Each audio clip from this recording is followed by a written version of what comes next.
Jefferson, ayan! Tika kataas-taas na mapipilay ka eh. Agad kinaaliwan ang ibinahaging TikTok video ni Ami Osorio, ang 44-year-old na single mom mula sa Marilao, Bulacan.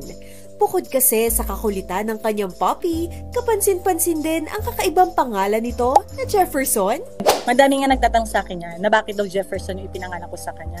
Yung name kasi ni Jefferson, nagmula talaga siya sa sister ko. Yung dapat na mag-a-adapt sa kanya. So yung pangalan kasi ng asawa ng sister ko is Jeffrey.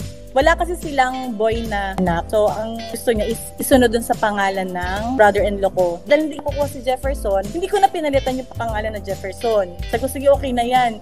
Si Jefferson ay 5-month-old na anak ng kanyang behave na mama dog na si Whitey.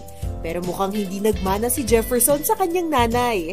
Isa nga sa kinakatuwaan ng netizens ang pagiging pasaway ni Jefferson.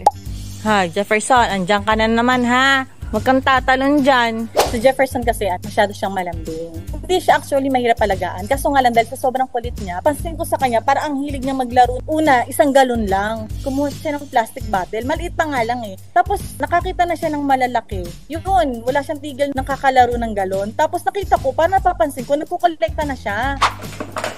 Yan, ang gusto laruan niyan. Oh, yung mga toys niya, yan lang. Oh. Ay, Jefferson!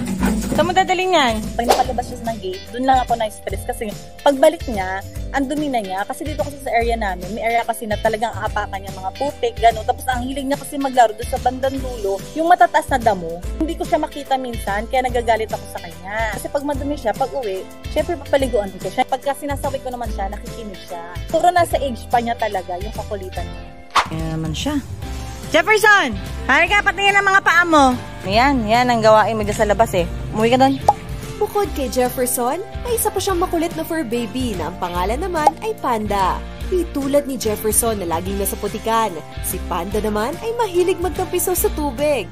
Yung makulit nito may balak na naman eh. Alam na naglalaba ako eh. Ano? Swimming ka na! Sige, go! Yan, ang balak niyan. Kahit laging umiinit ang ulo sa kanila, love na love pa rin sila ni Mommy Ami.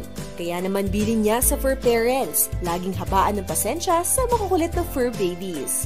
Kailangan marami kang oras para sa kanila. Pag-isipan yung mabuti, yung pag-aalaga ng aso or pusa. Pag maliit pa sila, gustong-gusto nyo. Tapos pag lumaki na, ayaw nyo na, pababayaan nyo na. Hindi po ganun eh. Sana mahalin talaga natin sila. Parang kapamilya ba?